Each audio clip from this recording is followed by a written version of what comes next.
Les 3 grandes formes de méditation. Dans cette vidéo, je vous propose une autre catégorisation pour y voir plus clair.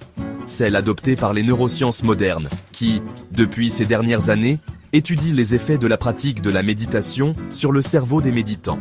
La méditation d'attention focalisée, la méditation d'attention ouverte et la méditation de présence altruiste et compatissante. La méditation d'attention focalisée. Ce type de méditation consiste à porter l'attention sur un objet unique pendant la totalité de la session de méditation, cet objet pouvant être la respiration, le corps, voire un objet, un mantra, etc. Et chaque fois que l'attention s'éloigne de l'objet en question, parce qu'attiré par une pensée, un son, une tension, l'intention est, lorsque le pratiquant prend conscience de cette dérive attentionnelle, de lâcher prise de ce qui a entraîné l'attention et de la reporter sur l'objet choisi initialement.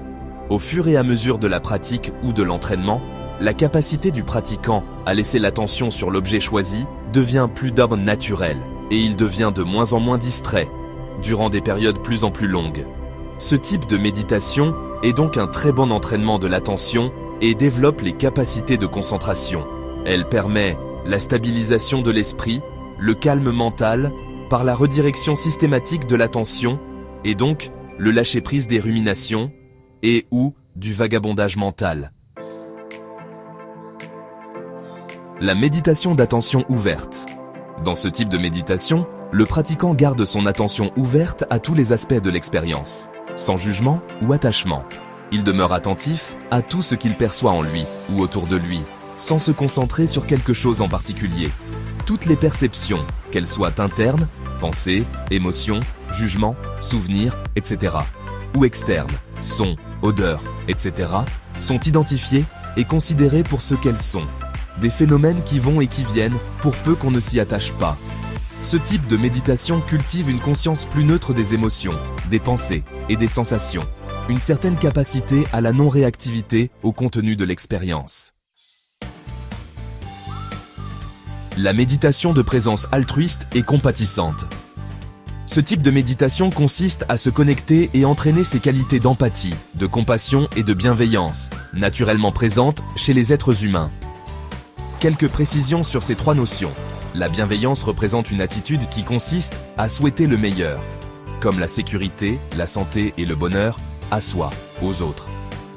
L'empathie est la capacité de se représenter le point de vue, composante cognitive, et le ressenti, composante émotionnelle, d'une autre personne.